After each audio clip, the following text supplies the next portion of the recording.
Let's have a look at ESP programs and what do they look like. We're going to have a look at ESP programs and their development.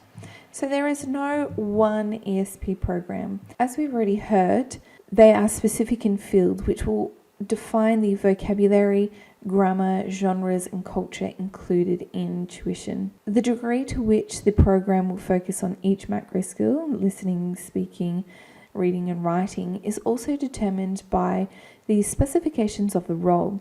Language institutions for a personal assistant will have a greater emphasis on developing writing skills, while a more appropriate emphasis in a language program for hairdressing will be speaking skills for checking and clarifying our clients' needs. The starting point in planning an ESL program is analysis of the learner's needs so that the program is specifically tailored to meet their specific language needs. In this video, in order to ground our understanding of ESP, we'll look at some examples of ESP courses that will give us an idea of the variety of delivery options for ESP, and to learn from ESP practitioners how they go about program design and developing materials and resources. This video will then guide you in researching the learner's needs and applying syllabus design techniques to create a learning program. Let's look at ESP learners.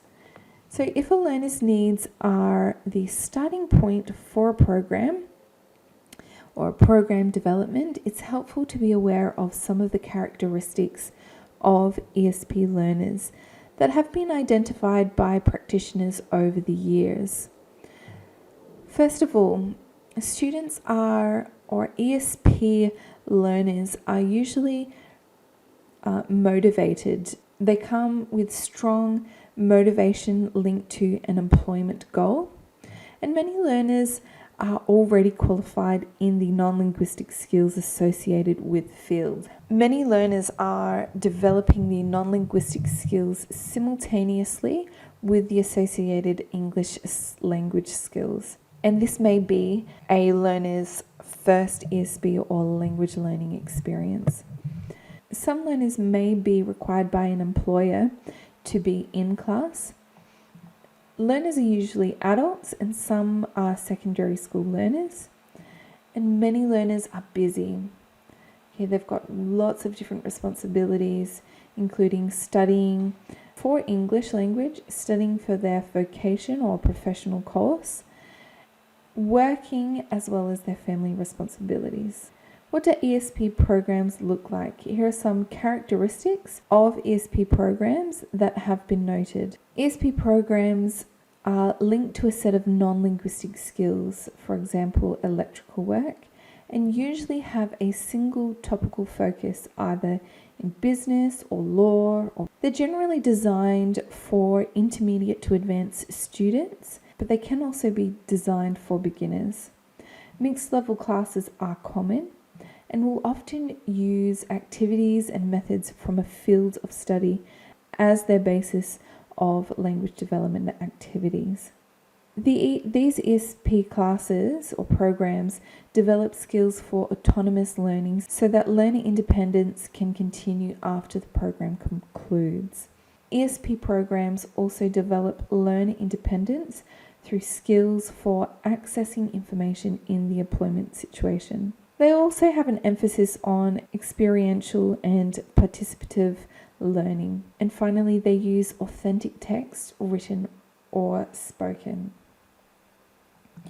Let's have a look at the range of ESP fields. So a quick browse of ESP courses published by Cambridge University Press gives us a list of fields and disciplines that is both fascinating and daunting. The list is fascinating in that it effectively displays the breadth of application of ESP, even though the list is very limited in comparison with the possibilities. No doubt many more ESP courses exist that address additional specific purposes. The list is daunting as it makes us aware of the high level of specialist knowledge that may be required in teaching ESP. Let's have a look at some of those fields. We have aviation, international law, hotel industry, tourism, engineering, human resources, job hunting, marketing, nursing, scientists, media, medicine, computing, finance, information and communication technology, management, international maritime organizations, standard marine communication phrases, and call centers. So as you can see, there's quite a big range there, and it's daunting in that ESP teachers need to not only have the English language teaching skills, but also be specialists in those areas. Let's have a look at some ESP learning goals. We can see from the list that the content of each of these courses is going to involve very different sets of vocabulary, very different grammar focuses, varying according to the register of the transactions typical of each context, very different genres as authentic texts from each field of study, and very different cultural insights relevant to each of the social contexts in which duties would be performed. These differences are effectively illustrated by the contrast between the outcomes prescribed by two ESP programs that we're going to have a look at. So the first one is for law students, and the second that we're going to have a look at is for nursing. So let's begin with examples of learning goals for law students. So students in an ESP program for students of law, facilitated by Feek and Reinhardt 2002, will develop language and skills appropriate for the following 8 competencies. Able to handle cases, including briefing, oral and written, and applying legal principles to the facts of the case. Understanding the court system, common law and precedent. Locate and use appropriate legal resources. Use electronic legal databases. Write academic legal documents using legal footnoting procedures. Carrying out and presenting legal research, participating in legal dialogues, and participating in class and complete exams.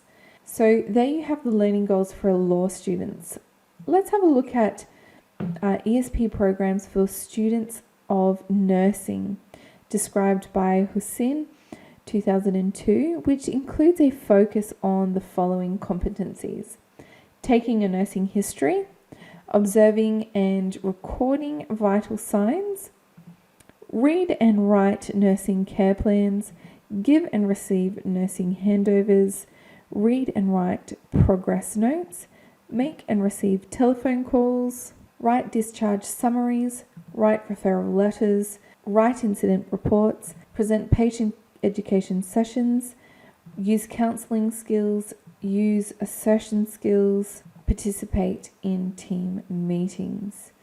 So these two have very different sets of competencies which point to completely different sets of vocabulary, texts, aspects of grammar, and cultural considerations. Let's have a look now at ESP teachers.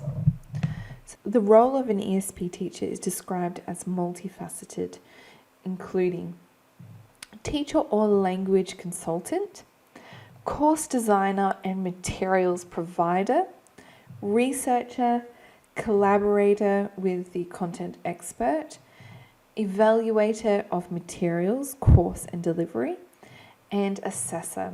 So from the list of topics that we saw in our previous slides that ESP might address, and the outcomes listed related to the different courses, it becomes obvious that many ESP courses are going to require the involvement of teachers with specialists or content area knowledge. It may be that one teacher will be trained for delivery for both ESL and the skills of a particular vocational profession. Where that is not the case, a partnership is imperative.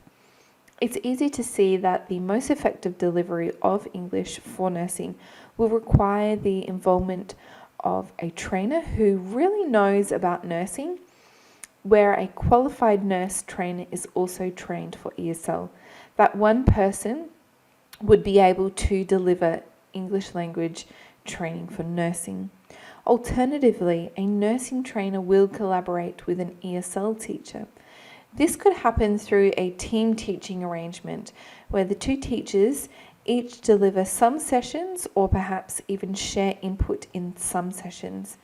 Another option is that a content area teacher assists with the development of English lessons that are delivered by the ESL teacher as a separate class as an adjunct language component of a nursing course. Let's have a look at the breakdown of the allocation of tuition within an ESP program for health science developed by Gatehouse. And this adds to our picture of how an ESL program might run. So the 25 hours of class time each week could consist of the following: 8 hours of integrated language learning with an ESL instructor, 6 hours of health science lectures through a content instructor, 4 hours of workplace communication jointly facilitated between the ESL instructor and the content instructor, 3 hours of medicine terminology, content instructor, 2 hours of pathophysiology through the content instructor, and 2 hours of applied computer skills with the ESL instructor. Where an ESL program relies on cooperation and collaboration between specialists in ESL and the content area, demonstrations of mutual respect and esteem will build the program's credibility with the learners and build positive attitudes towards all of the trainers. This can be achieved when managers or industry partners explicitly and overtly affirm the program and validate the content, or if they act as mentors and role models for the learners. In an ESP program for management, it was discovered that training participants of their own initiative made excellent tutors. The focus of training was developing the skills of writing committee papers, which is a naturally collaborative process. The trainees, without prompting, began working together outside the classroom, resulting in significant transfer of knowledge. This example highlights the benefit of using the activities and methods of the field as language learning activities. Some ESP programs integrate self-access multimedia delivery involving online delivery and content and online completion of tasks and even assessment items. Let's look now at the resource materials. So key to effective delivery of ESP is the use of authentic texts, both written and spoken. This will involve gathering samples that can be used for text analysis, comprehension development, and stimulus for producing texts that are similar. Authentic texts bring culture-rich input into the classroom because they have been generated with a specific socio-cultural context. In addition to appropriate vocabulary and grammar, they expose the class to real-life material for discussing the social conventions that are at play in the specific interaction in that specific situation. From authentic texts, you can develop activities that develop the range of vocabulary, focus on grammar, raise awareness of the text structure, and make explicit the features that make the text cohesive. You can use brochures in your English for tourism class, use health fact sheets and treatment plans in your English for nursing program, use a recording of a call from a telemarketer in your English for call centers program. These texts will allow you to look at cues within the text through which the writer communicates whether something is fact or opinion, or look at the difference between an information or procedural text, or identify what the writer or speaker says to achieve a particular purpose, such as to persuade the reader or listener of a particular belief or towards a particular response. Preparing material can be time consuming, and for that reason, it is also efficient to survey professionally published resources. Many such resources will contain some material that is helpful within your program. It's suggested that the only real solution is to develop a pool of materials accessed by many teachers delivering training in the same field. Academic texts in the fields are another source of material. Depending on the level of the class, the material may have to be adjusted by simplifying structures and controlling the introduction of new vocabulary. Technical dictionaries could also be used productively in the ESP classroom and will certainly be an important resource for ongoing independent learning. Internet-based resources can also be used. Fact sheets are a handy source of reproducible material as they are designed to be distributed for educational purposes. And also RELIA can be introduced as a kinesthetic approach to language development. In a language program designed to teach English for hotel work, set aside table with linen, cutlery, and crockery suitable for a banquet to introduce the appropriate vocabulary to name the items. The verbs for giving and following instructions, as well as ways of describing the position of one object in relation to another. So there you have authentic sources and other sources, academic, internet, and RELIA. Moving on to ESP learning activities. While in the sheltered and supportive environment of the ESP classroom, role-playing will be extremely useful for developing fluency and confidence. If learners are willing, it can be invaluable to video record role plays and then watch the replay and assess the performance against criteria, using the whole experience to address specific areas of weakness that need improvement. The ESP program may, or perhaps should, also involve some participation in real-life workplaces. This can be as low-key as a field trip. An ESP program for international medical graduates in residence includes a bus tour of the city, which had a reputation for problems associated with violence and alcohol and substance abuse.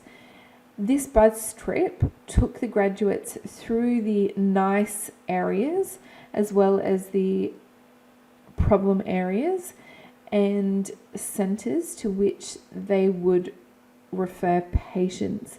They reported that the trip reduced their anxiety about the city and its alleged problems. A supervised practicum or prac, a practical course of study fulfilling a mainstream course requirement, can also provide immersion into real-life workplace with excellent potential for language practice and further development in response to emerging needs. Gatehouse in 2011 describes the program she designed, Language Preparation for Employment in the Health Sciences, as having two distinct phases. Firstly, language delivery and employment awareness, and the latter being facilitated by the local agency. The practical application of the language being studied is essential for effective acquisition.